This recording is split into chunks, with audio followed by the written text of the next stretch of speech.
Hi everyone, मैं हूं Vivek Singh. Future IITN channel पे आपका स्वागत है। तो बच्चों, आज हम लोग पढ़ने जा रहे हैं differentiation of one function with respect to another function. हमने आपको पैरामीट्रिक डिफरेंशिएशन लास्ट क्लास में कवर करा दिया है, तो आई होप आप उसको कर लिए होंगे और NCERT के प्रॉब्लम्स भी आप करते रहिए। और साथ में हमारे वेबसाइट futureitn.com पे जो आपकी प्रैक्टिस सीट है उसको भी करिए। कई बच्चों की रिक्वेस्ट आती है कि सर आप प्रैक्टिस सीट डिस्कस नहीं करते। तो बच्चों, इतना हमारी तरफ से श्योर रहिए कि उसके सारे क्वेश्चन हम आपको डिस्कस कर देंगे। इनफैक्ट प्रैक्टिस सीट और जितने हमने बुक भी रिकमेंड की हैं उसका एक एक मैं line by line solution discuss कर दूंगा। लेकिन आपको भी बच्चों पता है कि उसमें थोड़ा वक्त लगेगा, तो आप धैर्य रखिए अपनी तरफ से। अभी आप 12th के अगर स्टूडेंट हैं तो NCERT करिए, और अगर आप टारगेट के स्टूडेंट हैं और ये क्लास देख रहे हैं तो मैं सजेस्ट करूंगा कि आप प्रीवियस ईयर्स के पेपर ज़रूर किया करिए, उससे आपको कॉन्फिडेंस मिल जाएगा। और थ्योरी जितना है उतना मैं कवर कर रहा हूँ। ऐसा मैं नहीं कर सकता बच्चों कि मैं कुछ थ्योरी यहाँ पे पेंडिंग रख दूँ और उसको बाद में बताऊँ। किस बात के लिए बाद में, आपको समझना है तो पूरा लर्निंग करिए। क्वेश्चन के लेवल में डिफरेंस हो सकता है, तो वो मैं 1 बाय 1 सारी चीज़ें बताऊँगा। तो आज की क्लास कंटिन्यू करते हैं, और उसके पहले आप हमारे चैनल को ज़रूर सब्सक्राइब कर दीजिए और ज़्यादा से ज़्यादा बच्चों को शेयर करिए। तो लिखिए differentiation of one function with respect to another function. तो ये हम लिख रहे हैं differentiation of one function with respect to another function. अब ये क्या है बच्चों, देखो, जैसे कि अब हम अभी तक क्या कर रहे थे कि y को x के रिस्पेक्ट में डिफरेंशिएट कर रहे थे, तो dy/dx लिखते थे। यहाँ पे क्या होगा कि एक फंक्शन को अब हम x के नहीं, किसी अनदर फंक्शन के रिस्पेक्ट में डिफरेंशिएट कर देंगे। तो it is just like a parametric differentiation. लेकिन वो देखिए वो कैसे, जैसे कि मान लीजिए कि आपको एक फंक्शन u है जिसको आप f(x) कह रहे हैं, दूसरा v है जिसको g(x) कह रहे हैं, और आपसे कहा जा रहा है कि differentiate f(x) with respect to g(x). तो आप क्या कहोगे, तो आप कहोगे कि f(x) को gx के रिस्पेक्ट में डिफरेंशिएट करना, इसका मतलब है u को v के रिस्पेक्ट में डिफरेंशिएट करना, और u को v के रिस्पेक्ट में डिफरेंशिएट करने का मतलब कि du/dv। कैसे du/dv, तो आप कहोगे कि जैसे आप बता रहे हो कि y को x के रिस्पेक्ट में डिफरेंशिएट करते हैं तो dy/dx लिखते हैं, उसी तरह से अगर u को v के रिस्पेक्ट में डिफरेंशिएट करेंगे तो du/dv लिखेंगे। इसमें कौन सी नई बात है। तो देखिए यहाँ पे क्या करेंगे कि hence du/dv this is equal to, जैसे हम f(x) को gx के रिस्पेक्ट में डिफरेंशिएट कर रहे थे तो आप इसको क्या लिखोगे, तो this is we know that du/dx by parametric differentiation, और ये dv/dx। तो ये हो गया आपका du/dx। अगर मैं पूछूं तो क्या लिखोगे, f(x) का x के रिस्पेक्ट में डिफरेंशिएशन तो f'(x), और gx का तो g'(x). आपको तुरंत एक चीज़ क्लिक करेगा, ऐसे क्लिक करेगा कि यार ये तो पैरामीट्रिक डिफरेंशिएशन है जो लास्ट क्लास में पढ़ रहे थे। तो बच्चों एग्जैक्टली वही है, बस फ़र्क क्या है ये समझना। फ़र्क ये है कि x और y पिछले क्लास में हम लोगों को t या थीटा के टर्म्स में दिया जाता था, तो t के रिस्पेक्ट में डिफरेंशिएट कर दे रहे थे। अब हमें f(x) को ही gx के रिस्पेक्ट में डिफरेंशिएट करना है। बेसिकली ये लिखना है हमें d of f(x) upon d of gx, ये चीज़ करना चाहते हैं। तो इसी को मैंने u लिख रखा है और इसको v लिख रखा है ताकि आपको शॉर्ट में du/dv दिखे। लेकिन ये भी तो एक पैरामीट्रिक डिफरेंशिएशन का ही टाइप है, तो नो डाउट ये वही है, बस आप f' और g' कर देना। अगर आपको gx को f(x) के रिस्पेक्ट में डिफरेंशिएट करना होगा तो जस्ट इसको रेसिप्रोकल कर देंगे। इसमें कौन सी नई बात है, इट्स शुड बी सिंपल। तो देखिए जैसे कि आपको हम एक क्वेश्चन देते हैं कि एक u फंक्शन है और इसकी वैल्यू है, सपोज कुछ भी लिख देते हैं, sine of, log of, cos x लिखा जाए सिंपली, और v एक फंक्शन है जो लिखा है e⁻x², और इसको मान लीजिए कहा जा रहा है कि f(x) और ये है gx, और कहा जा रहा है कि f(x) को gx के रिस्पेक्ट में डिफरेंशिएट करो। आपसे क्वेश्चन ये है कि differentiate f(x) with respect to g(x). आप g(x) with respect to f(x) भी कर सकते हैं, ये टोटली आपकी चॉइस है। ये तो हमने अपनी तरफ से इंट्रोड्यूस किया है। तो आप कहोगे कि यहाँ पे d of f of x whole divided by d of g x, this simply implies d u by d v and this is also f dash x upon g dash x. और f dash के लिए क्या करेंगे, तो हम लोग chain rule लगाएंगे, sine का differentiation cos l n of x और लॉग का 1/x whole divided by E की पावर एक्स स्क्वायर का, तो ई की power x square multiplied by 2x। अब ये सिंप्लीफाई होने के बाद जितना बन जाए वो अपना आंसर है। तो वैसे सिंप्लीफाई कर ही देते हैं, कहते हैं ना कि कुछ बीच में नहीं छोड़ना चाहिए। तो 1/2x square times cos of L N X whole divided by E की पावर एक्स स्क्वायर, ऐसे लिख सकते हो आप। और ई की पावर एक्स स्क्वायर को आप चाहो तो ऊपर ले जाओगे तो ई की पावर माइनस एक्स स्क्वायर। तो मेरे ख्याल से ये बहुत ही सिंपल टॉपिक है, इसमें और ज़्यादा क्वेश्चन कराने की ज़रूरत नहीं है, क्योंकि आप खुद कहेंगे कि सर अगर हमने लॉगरिथमिक डिफरेंस वो पैरामीट्रिक डिफरेंशिएशन अगर पढ़ रखा है तो ये तो हमारे लिए लल्लू पल्लू की चीज़ है, नहीं भी बताएंगे तो हम तो कर ही लेते, क्या ज़रूरत है बताने की आपको। लेकिन बच्चों मेरा तो बताना फ़र्ज़ है, मेरी ड्यूटी है कि मैं आपको हर चीज़ बताऊं, और ताकि आप उसको ज़्यादा से ज़्यादा लर्न कर सकें। तो ये हो गया आपका। अब हम लोग पढ़ते हैं अपना, एक काम करते हैं, आगे बढ़ने से पहले एक इम्पॉर्टेंट क्वेश्चन लिखते हैं जो बहुत ही आता है बोर्ड में, वो आपका ऑब्जेक्टिव एग्जाम में भी आ सकता है। तो लिखिए क्वेश्चन। तो बच्चों बोर्ड पे हमने क्वेश्चन लिख रखा है, इसको इत्मीनान से लिखिए। ये एक बोर्ड फेवरेट क्वेश्चन है, आप कह सकते हो कि जेई में, जे एडवांस किसी में भी पूछा जा सकता है। एक बार इस तरह का अगर आप क्वेश्चन किए रहोगे तो आपको तुरंत क्लिक कर जाएगा कि करना क्या है। y की वैल्यू आपको दे रखी है square root of sine x plus square root of again sine x plus square root of sine x, इस तरह से अप टू इन्फिनिटी। और आपको d Y by D x बताना है। हमने उसको ऑब्जेक्टिव में ऑप्शन लिख रखा है, may be more than one correct answer, cos x upon 2y minus 1, cos x upon square root of 1 plus 4 sine x, y cos x upon y square plus sine x, और last में none. एक चीज़ ध्यान रखिएगा कि मैं चाहता हूं कि पहले अपनी तरफ से आप क्वेश्चन को अटैम्प्ट कर लें और उसके बाद सॉल्यूशन देखें। तो आई होप आप लोग अटैम्प्ट भी कर चुके होंगे। तो देखिए इसको हम लोग डिस्कस करते हैं। तो बच्चों तरीका ये है कि इनफाइनाइट तक गया है ये। इनफाइनाइट तक में अगर ये बताओ कोई टर्म इनफाइनाइट लिखा है और उसमें मैंने एक टर्म रिमूव कर दिया, तो कितने टर्म बचेंगे? तो आप कहोगे इनफाइनाइट माइनस 1, बेसिकली इनफाइनाइट ही होंगे। जब सागर हो तो उसमें एक बूंद निकाल देने से पानी में कमी तो आती नहीं है। तो आप यहाँ से देखो तब भी आपको ये y ही दिखेगा।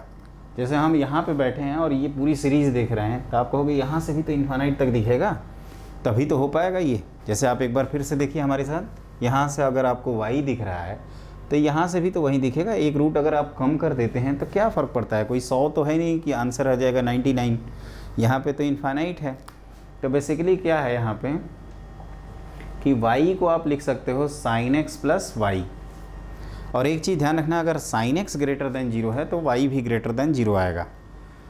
तो अब हम लोग क्या करेंगे, जब y ग्रेटर देन 0 है तो स्क्वायरिंग कर देते हैं, स्क्वायरिंग बोथ साइड। तो ये आपने क्या कर दिया स्क्वायर्स, तो ये आपको मिल जाएगा y square equal to sine x plus y. अब आपको d Y by D x चाहिए तो क्या करोगे, डिफ्रेंशिएट करोगे। तो differentiate with respect to x. अब हम लोगों को क्या मिलेगा ये एक बार देख लेते हैं। तो यहाँ से मिल जाएगा वाई स्क्वायर का 2y times D Y by D X, sine का डिफ्रेंशिएशन कॉस एक्स और y का again D Y by D X. तो D Y by D X को इधर ले जाएंगे और D Y by D X की वैल्यू निकालेंगे। तो ये आपको क्या मिल रहा है बताइए, तो cos x upon 2y minus 1 मिल जाएगा। तो ये हो गया एक पार्ट। आप कहोगे कि सर ये ऑप्शन इज़ करेक्ट, लेकिन आपको मैंने कहा था कि मोर देन चॉइस है।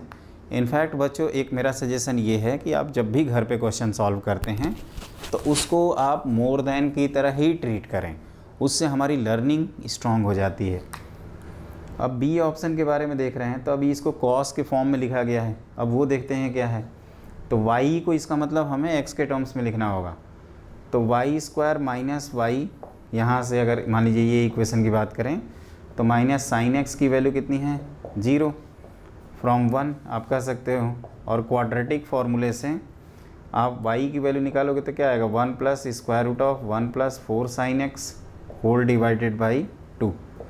और चूँकि y आपका क्या था, पॉजिटिव था, इसलिए हमने यहाँ पे पॉजिटिव लिखा है। वैसे minus B plus minus square root of B square minus 4ac/2a होता है, तो यहाँ प्लस भी केवल लिखा है क्योंकि y पॉजिटिव है। तो ये आ जाएगा आपका 2y माइनस 1 की वैल्यू कितनी आ गई, तो square root of 4 sine square root of 1 plus 4 sine X. तो dy/dx को अब हम लोग पुट करते हैं यहाँ पे, तो कॉस तो है ही,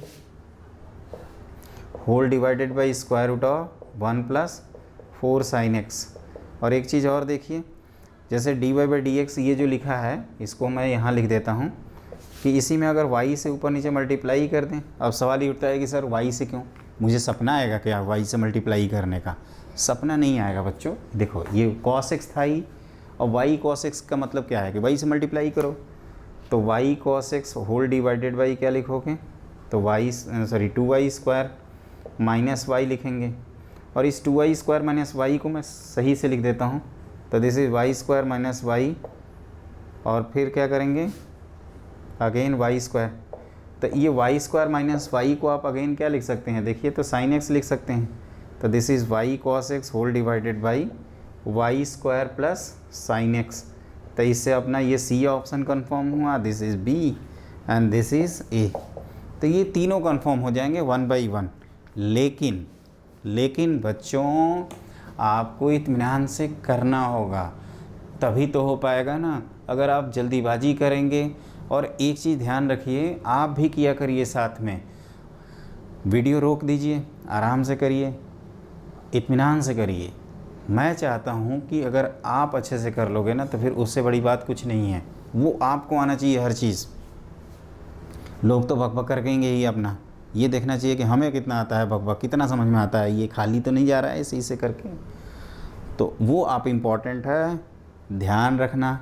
और ये आपका जेई मेन, जेई एडवांस, जिम और जिया दोनों के लिए इम्पॉर्टेंट है। तो मेरे ख्याल से ही मैंने क्वेश्चन कंप्लीट कर दिया। एक बार फिर से बता देता हूँ ताकि आपको कोई दिक्कत ना हो।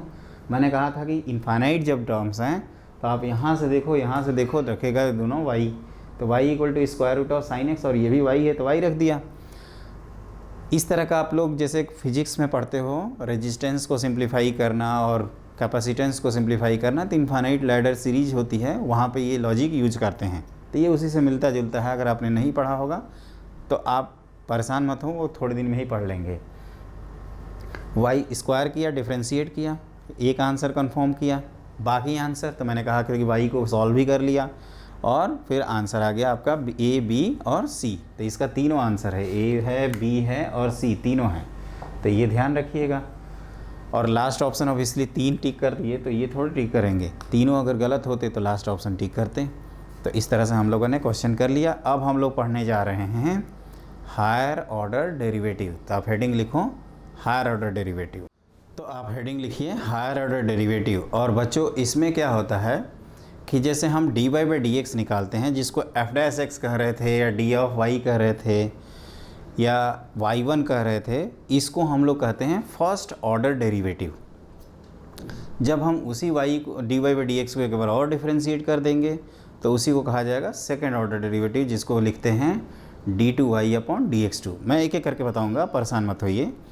फिर एक बार और करेंगे तो थर्ड ऑर्डर डेरिवेटिव, तो 4 बार करेंगे तो fourth order, fifth order, seventh order, six order, seventh order, और लास्ट में जाएंगे nth ऑर्डर तक।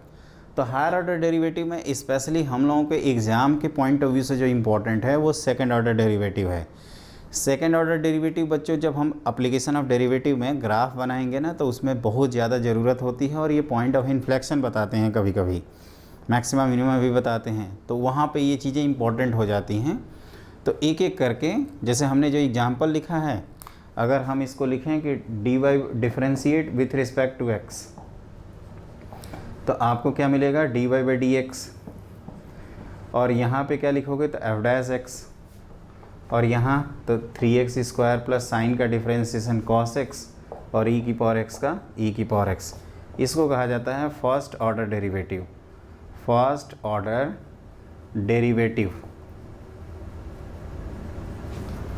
यहाँ तक हो गया। अब इसी को अगर फिर से डिफ्रेंशिएट कर दिया जाए, differentiate again with respect to x, तो ये जो आता है ना बच्चों dy/dx ऑफ dy/dx, इसको हम लोग लिखते हैं d2y/dx2, पढ़ते भी इसी तरह से हैं।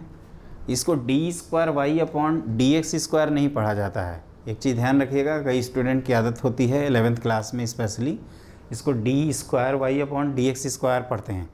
इसको बेसिकली एक टर्मिनोलॉजी है, उसी को यूज़ करना है। तो d2y/dx2 मतलब स्क्वायर ना बोल के 2 बोलना है। उसी तरह से d3y/dx3 इस तरह से करना है, क्यूब नहीं बोलना है। बस यही एक टेक्निक है, तो इसको ध्यान रखिएगा। और ये क्या होता है f"(x), और इसको डिफ्रेंशिएट फिर से कर दीजिए, तो 6x और cos का डिफ्रेंशिएशन माइनस साइन, और e⁻x का भैया कितनी बार भी करो, सुबह से शाम तक करो, दिन से रात तक करो, e⁻x ही रहेगा। एक बार और डिफ्रेंशिएट करते हैं विथ रिस्पेक्ट टू x, तो अब ये हो जाएगा थर्ड ऑर्डर डेरिवेटिव। तो अब इसको लिखेंगे d3y/dx3, और यहाँ लिखेंगे f"(x) और 6x का डिफ्रेंशिएशन 6, साइन का ये माइनस साइन का माइनस कॉस, और e⁻x का e⁻x हो जाएगा। फिर आप जाओगे n मतलब d4y/dx4 लिखोगे, तो ये हो जाएगा आपका f⁴x, और ये 6 का डिफ्रेंशिएशन 0, इसका साइन कॉस का माइनस साइन और e⁻x। एक चीज़ आप नोटिस कर रहे होंगे कि ये जो पॉलिनोमियल हैं, अगर इनकी डिग्री लिमिटेड है तो वो कहीं ना कहीं जाके 0 बन जाएंगे। इनफैक्ट x⁴n लिखा है तो उसको n बार डिफ्रेंशिएट करने से n फैक्टोरियल आ जाता है। जैसे x³ लिखा है तो 3 फैक्टोरियल आया है 3 बार डिफ्रेंशिएट करने से। अगर हम 4 बार डिफ्रेंशिएट करते हैं, मतलब n की जगह n+1 बार डिफ्रेंशिएट करेंगे, तो वो टर्म गायब ही हो जाएगा। इसी बात को आप ध्यान रखिएगा, क्योंकि इसका लॉजिक हम लोग कहीं ना कहीं यूज़ करेंगे। और एक चीज़ और आप नोटिस कर रहे होंगे कि सर ये रोमन जो न्यूमरल्स है, जैसे dash, double dash, triple dash, 4 वाला, ये तभी तक अच्छा लगता है जब आप 3 तक जाते हैं। 4, 5 के बाद ये रोमन में लिखते हैं तो पता चलेगा फंक्शन से ज़्यादा वो रोमन नंबर्स हो जाएंगे। तो ये भी बच्चों एक अनकॉमन चीज़ है। नॉर्मली हम लोग क्या करते हैं, कॉलेज लेवल पे IIT में भी हमने देखा था कि hardly second order derivative, maximum third order कहीं कहीं किसी क्वेश्चन में गए थे। बेसिक मैथमेटिक्स पढ़ाई जाती है तो वहाँ पे, बाकी आपके सेकंड ऑर्डर डेरिवेटिव तक आपका ग्रेजुएशन तो कंप्लीट हो ही जाता है। उसके बाद जिन बच्चों को पढ़ना होगा वो आराम से पढ़ेंगे। वैसे जाने ज़रूर कि nth ऑर्डर मतलब differentiation of y n times with respect to x, इस बात को ध्यान रखिएगा। और हम लोगों के सिलेबस में सेकंड ऑर्डर है, और इसको आप ज़रूर लिखिए क्योंकि ये ज़्यादा इम्पॉर्टेंट है। सेकंड ऑर्डर डेरिवेटिव, उसी तरह से इसको ज़रूर लिख दीजिए। Third order derivative, third order derivative, और ये है अपना फोर्थ ऑर्डर डेरिवेटिव। इस तरह से आपका nth ऑर्डर हो जाएगा। और nth ऑर्डर में क्या लिखेंगे, तो dny/dxn मतलब differentiate y n times with respect to x, तो उसी को इसको कहा जाएगा nth order, nth order derivative.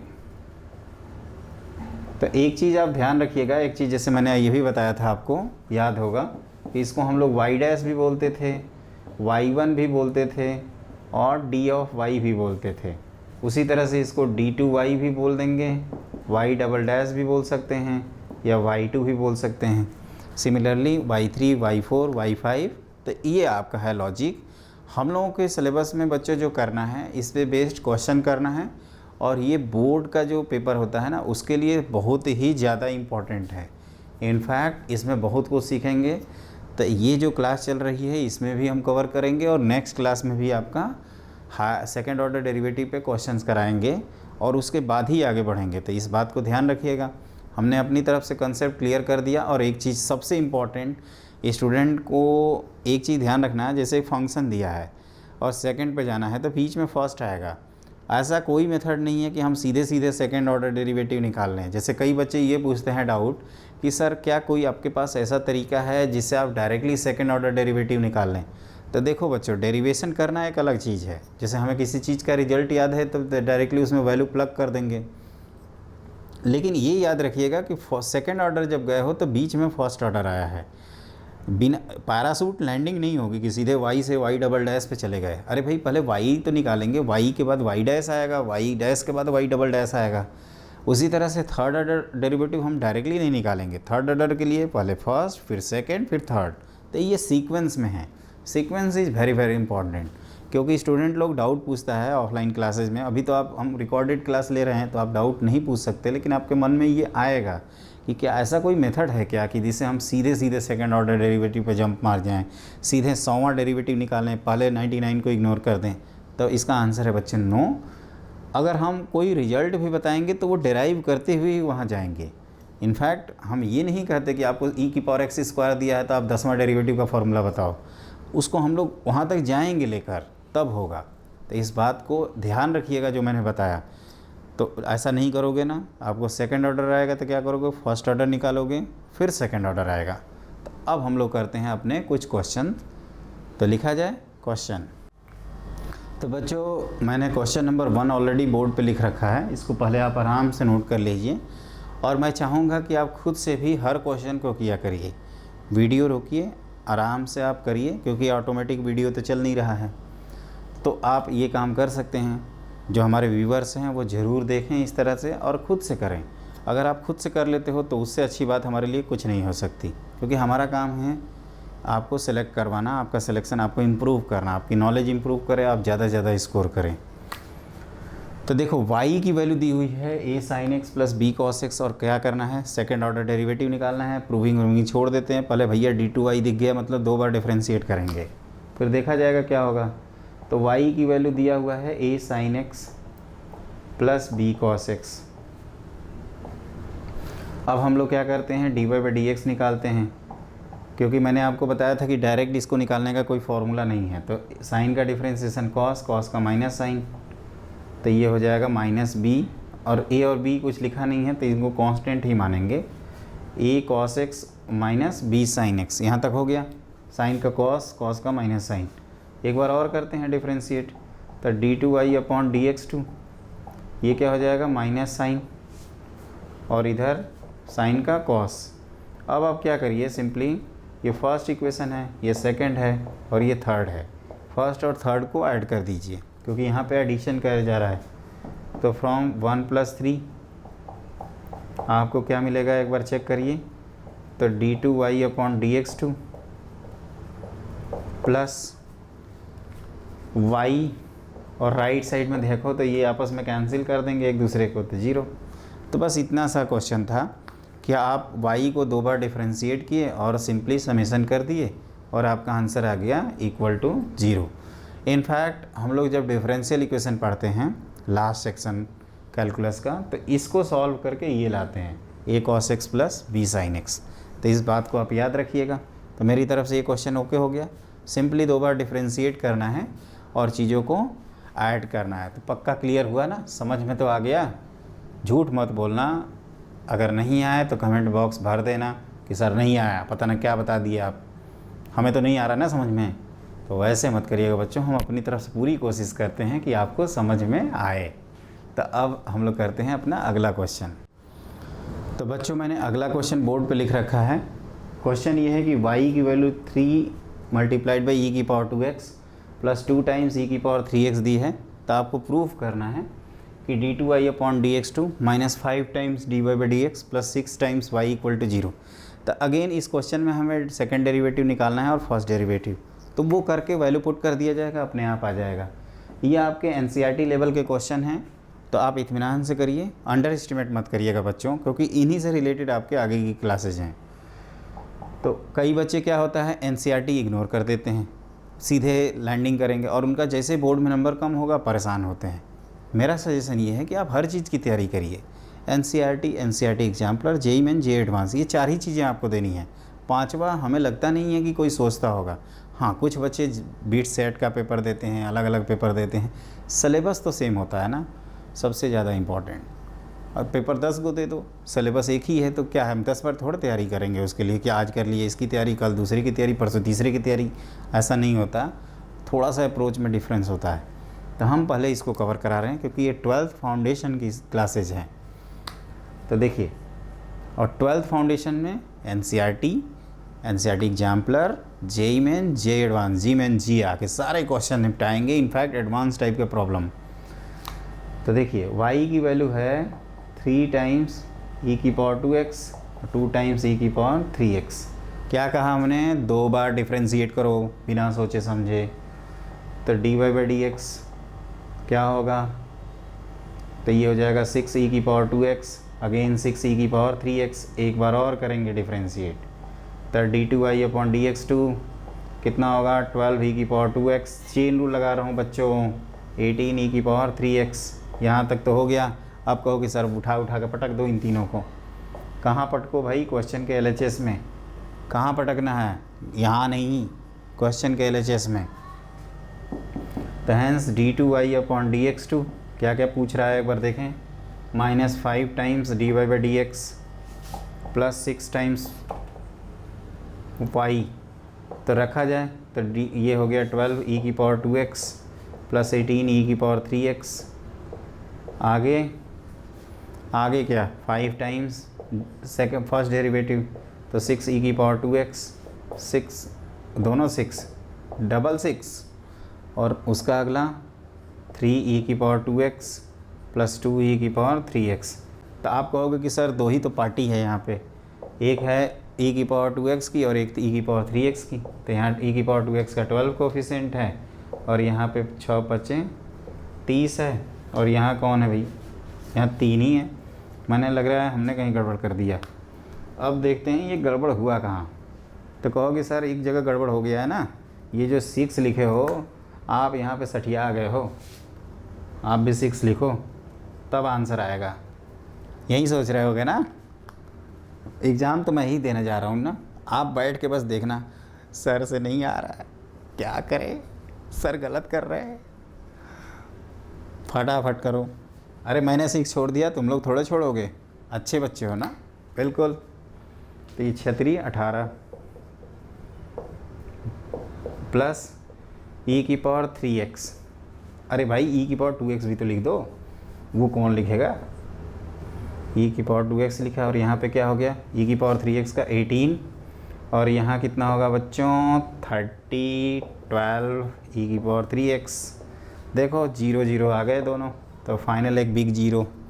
इस तरह से हम लोगों ने क्वेश्चन कंप्लीट कर लिया है। और इस क्वेश्चन में क्या देखा हम लोगों ने कि इस तरह का क्वेश्चन आए तो अपना दिमाग एकदम इधर उधर नहीं सोचेंगे, सीधे सीधे dy by D x d2y by D x करेंगे और क्वेश्चन की बैंड बजा देंगे। तो बच्चों आज की क्लास में हम लोगों ने क्या पढ़ा, तो 2 इम्पॉर्टेंट टॉपिक हमने बताए हैं, differentiation of one function with respect to another function, उस पर बेस्ड क्वेश्चन जो इन्फाइनाइट सीरीज वाला किए थे वो एक ध्यान रखना।